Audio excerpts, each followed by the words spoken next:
From New Delhi, you're watching DD India Live, India's voice to the world. I'm Mark Lynn. Namaskar. Coming up in the next 30 minutes, EU foreign ministers meet in Luxembourg to discuss 5 billion euros of artillery aid for Ukraine under the Kallas Plan. US President Donald Trump warns China that certain US exemptions on smartphones and laptops will be short-lived.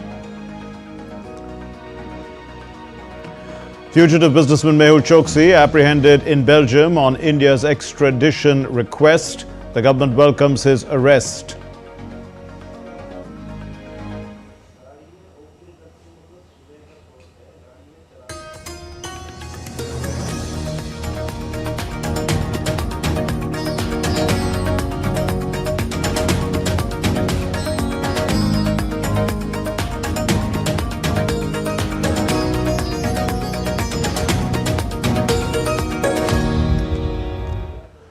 Foreign ministers of the European nations gathered in Luxembourg on Monday. The EU Foreign Ministers Summit has Ukraine, the Middle East, EU-Africa relations and the Western Balkans on the agenda.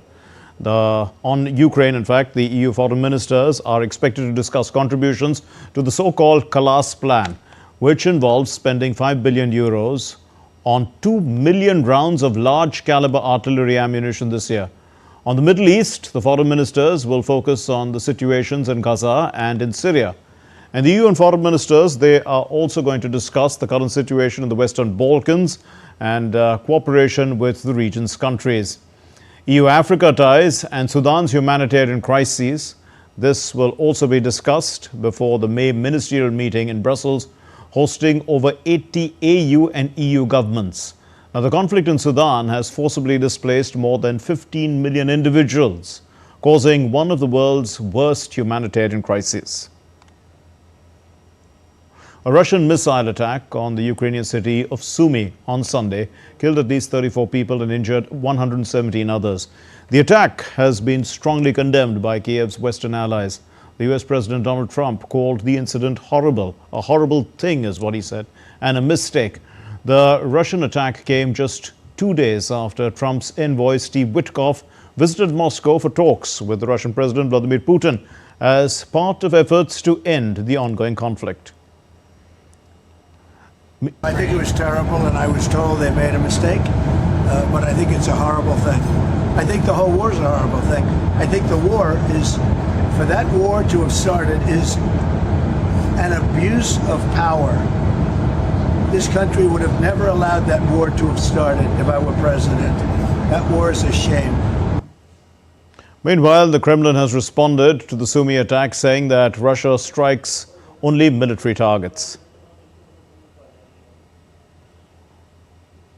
The Ukrainian President Volodymyr Zelensky on Sunday called for a strong international response to Russia's missile strike as the US President Donald Trump's push to end the conflict continues to face hurdles. In an interview to America's CBS News, Zelensky urged Trump to witness the real impact of the conflict on civilians, soldiers, hospitals, churches and children before making decisions or entering into negotiations with Moscow. The US President Donald Trump said on Sunday that he expects to make a quick decision on Iran, following what both Washington and Tehran described as positive and constructive nuclear talks in Oman last week. Trump said he had consulted with his advisors and was weighing options, reiterating his warning of possible military action if no agreement is reached to halt Iran's nuclear program. Talks are set to resume later this week.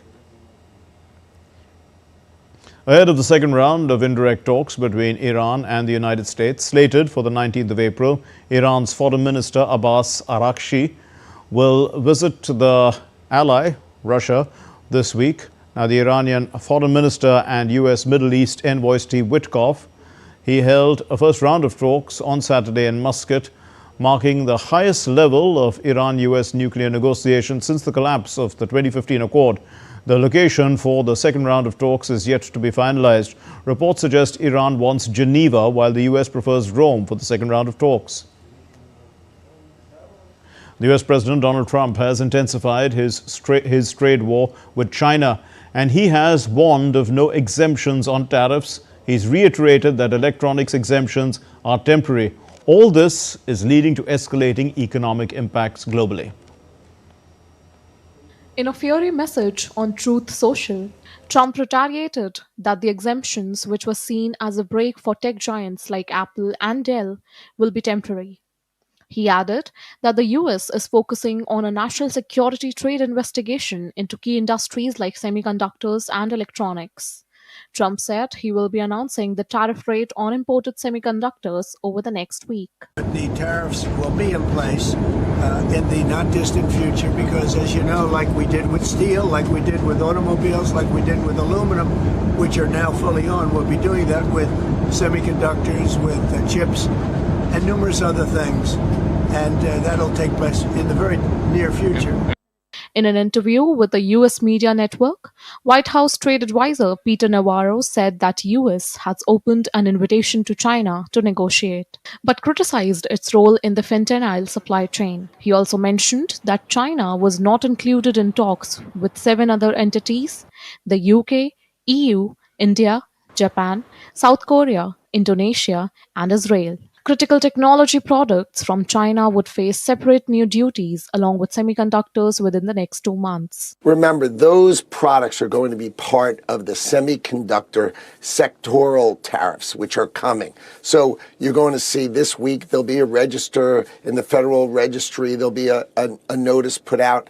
That is different types of work. So we're going to do that. We did that in autos. The president's going to do it for pharmaceuticals, and he's going to do it for semiconductors.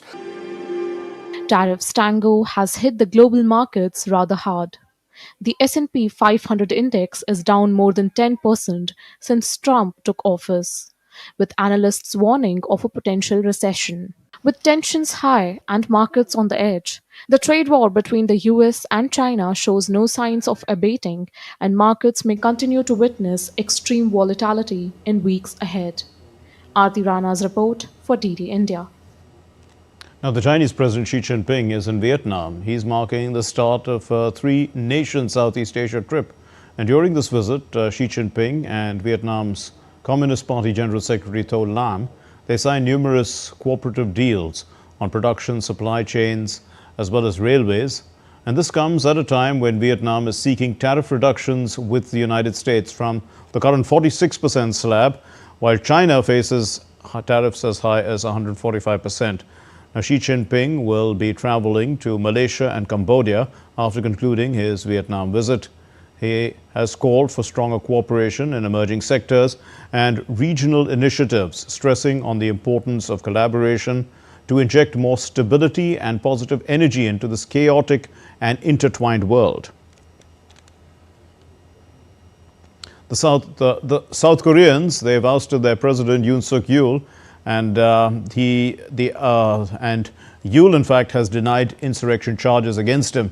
As the impeached ex-leader, he has appeared in a court for the opening of his criminal trial over his martial law declaration. Yoon sought to impose military rule on the country when he ordered the suspension of political activity and censorship of media on December 3. The decree lasted just 6 hours as it was voted down by opposition MPs. He was removed by the Constitutional Court from office earlier this month for violating constitutional powers with actions that were labelled a serious challenge to democracy. After the hearing, Yoon's lawyer said that they will argue the legality of the martial law and the remainder of the trial.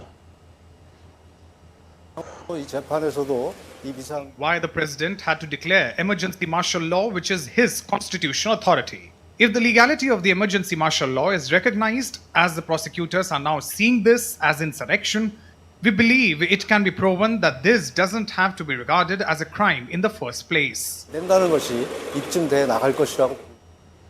Daniel Noboa has claimed victory in Ecuador's presidential election. The country's election authority declared the incumbent Noboa the winner after the 37-year-old leader defeated his leftist rival by a bigger than expected margin. The supporters of the incumbent president, Daniel Noboa, celebrated in Quito's streets as he clinched victory in this presidential runoff.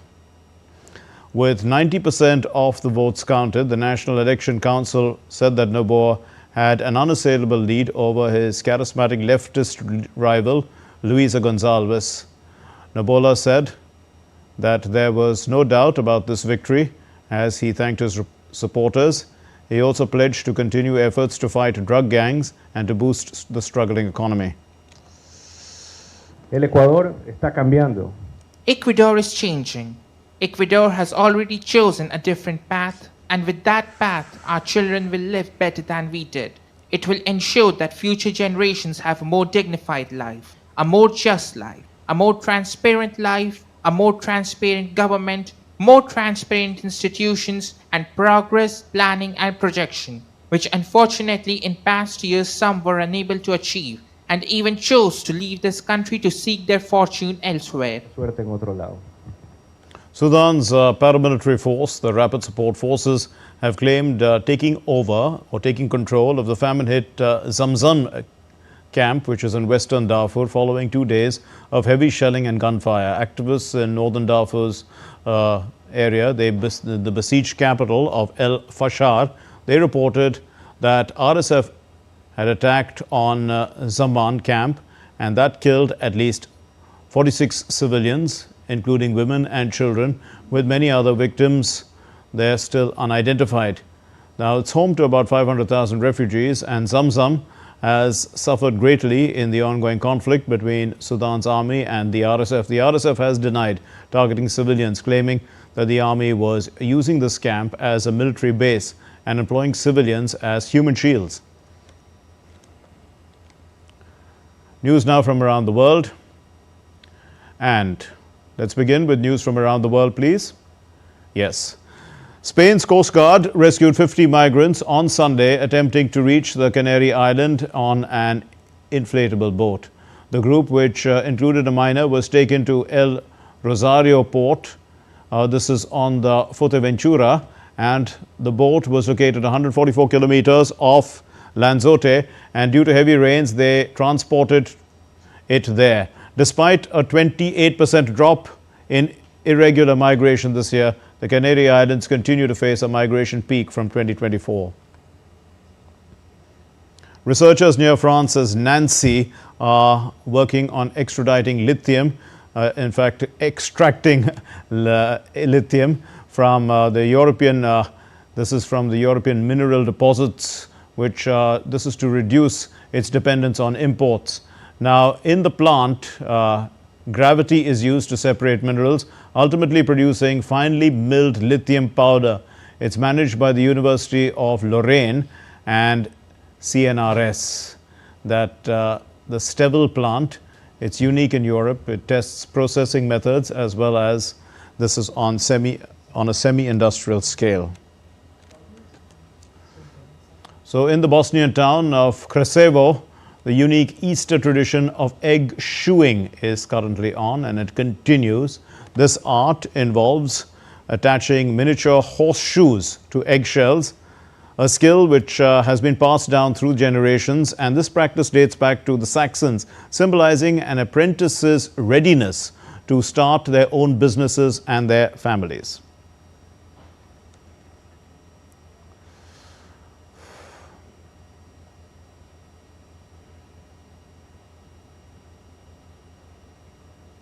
What's still to come here on DD India Live? Prime Minister Narendra Modi flags off a commercial flight from Hisar to Ayodhya.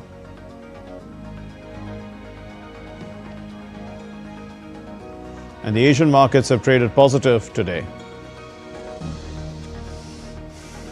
And India's Manika Batra and Shrija Akula have begun the Table Tennis World Cup campaign on a positive note.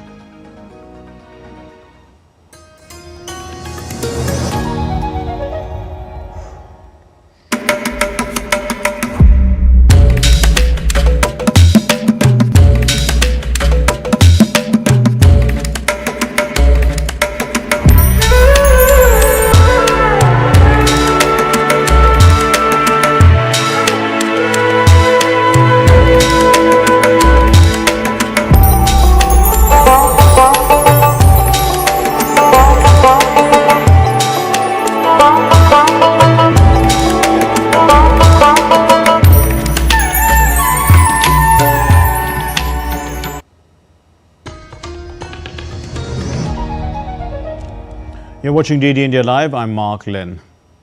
The fugitive businessman Mehul Choksi has begun, in fact, he has been arrested in Belgium on India's extradition request, and this is for his role in the Punjab National Bank loan fraud case. This development comes weeks after media reports confirmed that the businessman was living in the country's Antwerp city and that his wife, after obtaining a residency card, is over there. Indian agencies, the Enforcement Directorate and the Central Bureau of Investigation had moved in for the extradition of this person, Mehul Choksi, from Belgium. And India's Union Minister of State for Finance, Pankaj Chaudhary, he said that this arrest is a significant achievement in investigation against those who stole money from the poor. Modi ji ने जो पहले ही कहा कि गरीबों का पैसा जिन जिन लोगों ने खाया है उसको वापस करना होगा और देश में सभी के खिलाफ कार्रवाई चल रहा है। मेहुल चोक्सी पकड़ा गया है, निश्चित तौर से एक बहुत बड़ी सफलता है। In line with his commitment to boost infrastructure and connectivity, Prime Minister Narendra Modi laid the foundation stone of the new terminal building of the Maharaja Agrasen Airport in Hisar in Haryana. He also flagged off the first ever commercial flight from Hisar, which is in Haryana, to Ayodhya, which is in Uttar Pradesh. The Prime Minister said that the inauguration of Hisar Airport marks a significant milestone in Haryana's development journey, adding that it will boost regional connectivity and catalyze economic growth across the state. जितने नए जहाज आएंगे उतनी ही ज्यादा नौकरियां pilot के रूप में हो, एयर होस्टेस के रूप में हो, सैकड़ों नई सेवाएं भी होती हैं। एक जगह हवाई जहाज चलता है तब ग्राउंड स्टाफ होता है, न जाने कितने काम होता है। ऐसी अनेक सेवाओं के लिए नौजवानों को रोजगार के अवसर मिलेंगे।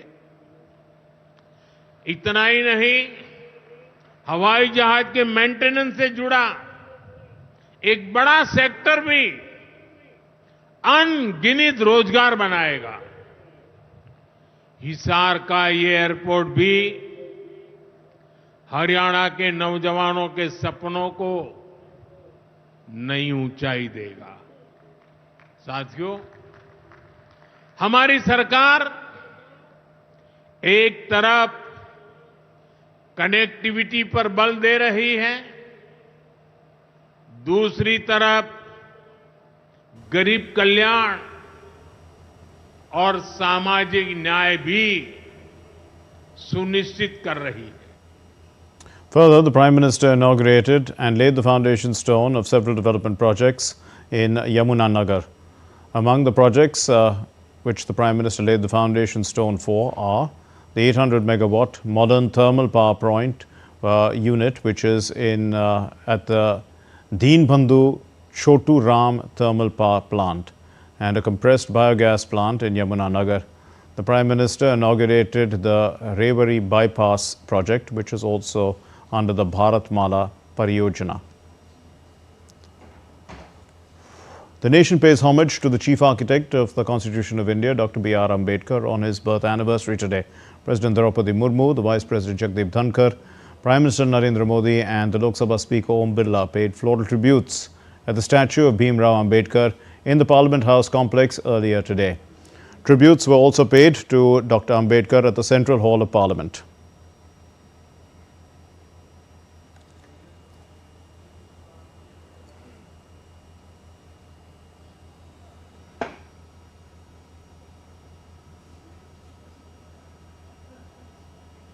Now, leaders and members of Parliament of both houses paid homage to the architect of India's Constitution. They remembered his struggle for economic and social rights of women as well as deprived classes. Asian markets rebounded on Monday, and Europe looked set to follow after the White House eased tensions by exempting smartphones and computers from the new U.S. tariffs. Japan's Nikkei added 1.9% at closing after fluctuating wildly in the recent days in response to the changing tariff news. Now, Hong Kong's Hang Seng also rose about 2.4% after an 8.5% loss last week. The Hang Seng Tech Index also added 2.3%, and China's blue chip index, it climbed 0.2%. Shanghai Composite had gained 0.8% by the close after losing 2.9% and 3.1% last week. Taiwan's benchmark stock index, it erased over 2% initial gains to finish marginally lower. But the US dollar had weakened further, and gold had surged to a record $3,245 per ounce. Oil prices continued to dip amid global slowdown fears and rising supply. Key economic data from the United States and China are due this week, along with a major speech by the Federal Reserve's chairman, Jerome Powell. India's Manika Batra and Shrija Akula, they made a winning start to their ITTF World Cup campaign in Macau on Monday. They are drawn in the group of 16 of the women's singles, and Batra had a comfortable start as she took down Guerette Melis of France 4-0. In just 18 minutes, Batra was dominating throughout, winning the match in straight games. Meanwhile, Akula also got the better of Constantina Fizegos. She won 3-1 in the women's singles group 9. Manika and Shrija are the only two Indian women in the tournament. No other male paddler had qualified. The fourth edition of the Khelo Masters Games, which saw the participation of over 2,500 senior athletes from across the country, concluded successfully on Monday. Held in New Delhi, the three-day event featured participants aged between 35 and 100 years, showcasing their talents in events such as athletics, table tennis, football, volleyball, and more. The Khelo Masters Games provided a significant platform for elderly individuals across India. Athletes not only demonstrated their sporting skills, but also raised awareness about the Fit India movement. And in the Indian Premier League, Lucknow Super Giants, they are set to clash with the struggling Chennai Super Kings at home on Monday. Lucknow are heading this contest with 3 confident back-to-back wins. Meanwhile, the last-placed Chennai have won just 1 game in 6 matches. Apart from poor performance with both bat and ball, Chennai also saw their captain Ruturaj Gaikwad being ruled out because of an elbow injury. And for LSG, apart from Rishabh Pant, in fact, everyone has fired and contributed to the team's scores. The Jatayu Nature Park, which is in the southern Indian state of Kerala, is turning heads with the world's largest bird sculpture and a stunning eco-tourism experience. Here's a look at what makes this hilltop wonder so special.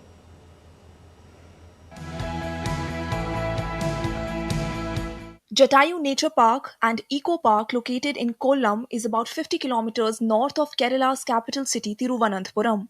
It is also the first tourism project in Kerala to be built through public-private partnership.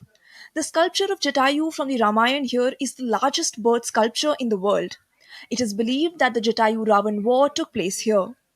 Ravan cut off Jatayu's wings when he tried to stop him from abducting Sita. Legend has it that Jatayu's wings fell on this hill in Kollam.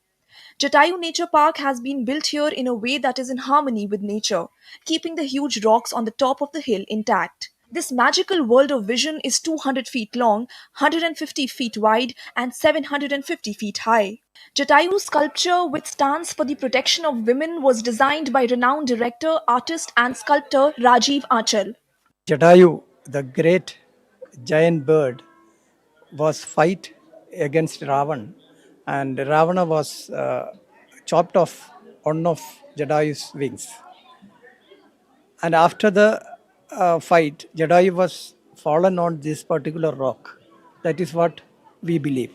After the fight, Rama came here and met Jatayu and gave salvation. I was involved in 2010, and I took almost 12 years to complete this sculpture. To reach the sculpture, one has to travel about a kilometer in a cable car over the cliff. Traveling in a completely glass-covered cabin over gigantic hills and valleys gives tourists a great experience. The cable cars and their system are imported from Switzerland. Currently, there are 16 cars. Each has a capacity to carry 8 passengers. It can travel 750 meters and reach a height of 1,000 feet. For those who love adventure, there is a 2-kilometer long trekking path from below. This is really wonderful. They made it amazing. So in order to climb this, they also have the cable car. It's easy for everyone to just came all the way. And the way they they come up with the ideas of this making this sculpture is really good. There is a beautiful temple of Lord Ram near the Jatayu statue. A small pond, which is believed to have been formed by the impact of Jatayu's beak, can also be seen near the temple. It is believed that the water in this pond never dries up. There is also a footprint of Lord Ram near the statue. This footprint has been carefully preserved for visitors to see. Many people from inside and outside India come here to visit the Jatayu Nature Park, which offers a direct view of knowledge, wisdom, and curiosity. Good experience, and the facilities are very good. Everyone should visit this. The interior of the 250-foot tall statue is modelled after a multi-story building. The City Theatre Digital Museum of the Ravan Jatayu is being prepared in the second phase of the Adventure Ayurveda Resort project. The wayside shrines and forts built between the rock formations transport visitors into another era. Comprehensive tourism projects are also being implemented in the coming days, including Jatayu Rock and tourist centres in the eastern part of the district. Bureau Report, DD India. Well, that's it then on DD India Live. Share your thoughts on today's news and stay updated on the go on the DD India mobile app, which is available on Android and iOS. Scan the QR code to download. We'll return with more news as it breaks here on DD India. My name is Mark Lynn. Thanks for watching. Namaskar.